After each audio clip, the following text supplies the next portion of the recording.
Assalamualaikum warahmatullahi wabarakatuh. Perkenalkan, nama saya Giska Wulandari dengan nomor induk mahasiswa 2310201016.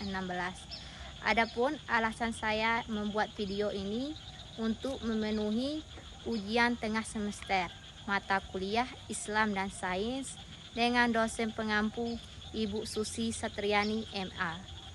Adapun materi yang akan saya jelaskan mengenai asal mula kehidupan menurut sains dan Islam.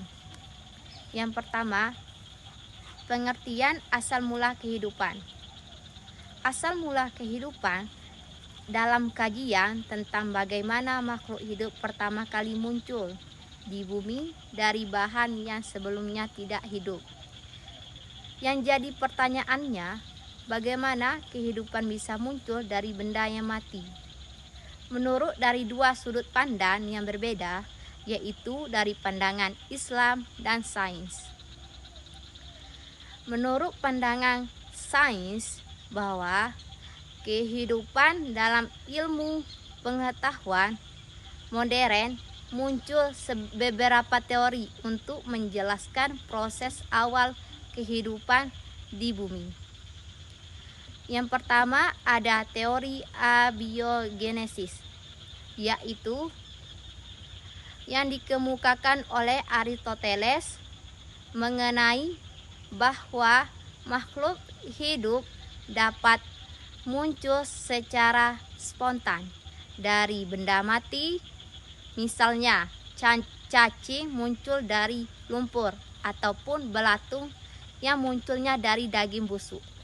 Namun teori ini dibantah oleh Louis Pasteur lewat eksperimennya melalui labu leher angsa yang membuktikan bahwa kehidupan berasal dari kehidupan sebelumnya. Yang kedua adalah teori biogenesis yang dikemukakan oleh Louis Pasteur pada abad ke-19. Ia menyatakan bahwa kehidupan hanya berasal dari kehidupan yang sudah ada sebelumnya. Eksperimennya menunjukkan bahwa mikroorganisme hanya tumbuh jika ada bibit kehidupan yang masuk.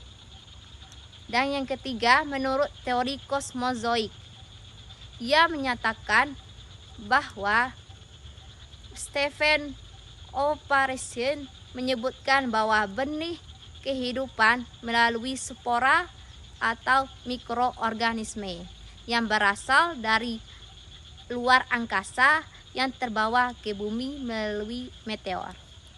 Teori ini juga menjelaskan bahwa bagaimana kehidupan pertama kali muncul terbentuk di luar bumi.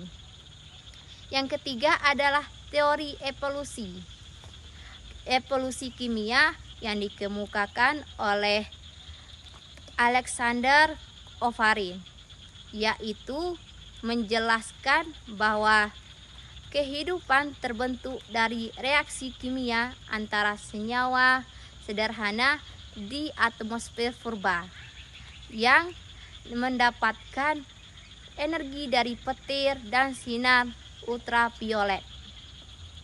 Reaksi ini juga menghasilkan molekul organik, asam amino, protein yang menjadi dasar pembentukan sel hidup pertama.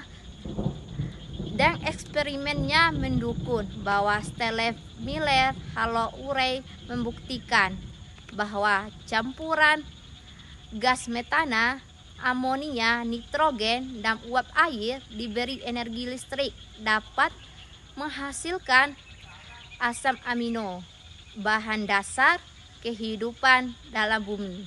Yang terakhir adalah teori evolusi yang dikemukakan oleh Charles Darwin dalam bukunya The Origin of Species, yaitu setelah kehidupan pertama muncul, makhluk hidup mengalami evolusi secara bertahap dari bentuk sederhana menjadi kompleks, di mana makhluk yang mampu beradaptasi bertahan, sedangkan yang dan tidak akan punah.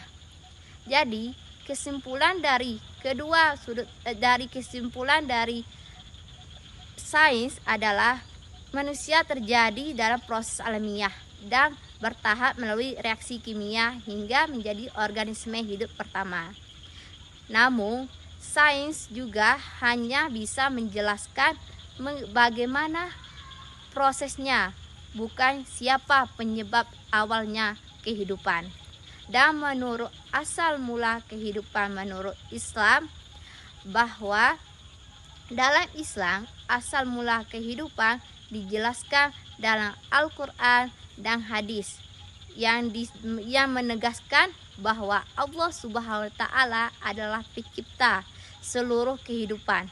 Allah sebagai penciptanya, namun kehidupan Allah Subhanahu wa Ta'ala menciptakan segala sesuatu dari ketidakadaan, yaitu seperti Allah jelaskan, Allah menciptakan segala sesuatu dan Dia Maha pemelihara atas segala sesuatu. Quran surah Az-Zumar ayat 62. Dia yang menciptakan langit dan bumi dengan kebenaran, dan Dialah yang menciptakan kamu dari air lalu kamu menjadi manusia yang berkembang biak. Quran surah Al-Furqan ayat 54. Ayat di atas dapat menunjukkan bahwa asal kehidupan berasal dari air yang menjadi unsur utama makhluk hidup. Dan yang kedua, manusia diciptakan dari tanah. Dalam Al-Quran menjelaskan bahwa manusia pertama yaitu Nabi Adam alaihissalam diciptakan oleh Allah dari tanah liat, dan Allah sudah menjelaskan dalam Al-Quran, dan sungguh kami telah menciptakan manusia dari saripati yang berasal dari tanah liat. Quran surah Al-Mu'minun ayat 12. Dia menciptakan manusia dari tanah seperti tembikar. Quran surah Ar-Rahman ayat 14. Tanah dan air adalah dua unsur penting yang menjadi dasar kehidupan menurut Al-Quran. Dan kehidupan adalah tanda kekuasaan dan kebesaran Allah. Kekuasaan Allah tentang kehidupan yang beragam di bumi, manusia, hewan, tumbuhan, dan mikroorganisme adalah bukti kebesaran Allah. Dan di antara tanda-tanda kebesarannya ialah menciptakan langit dan bumi serta makhluk-makhluknya yang menjadi melata Dia disebarkan dalamnya. Quran surah Al-Surah ayat 29. Dan keselarasan dengan sains adalah pandangan Islam bertentangan dengan ilmu pengetahuan, di mana Al-Quran tidak menjelaskan mekanisme ilmiahnya secara rinci, tetapi memberikan kerangka keimanan bahwa semua kehidupan berawal dari kehendak Allah. Teori ilmiah seperti ini, evolusi kimia, dapat dilihat sebagai cara menciptakan kehidupan secara bertahap melalui sunnatullah atau hukum alam.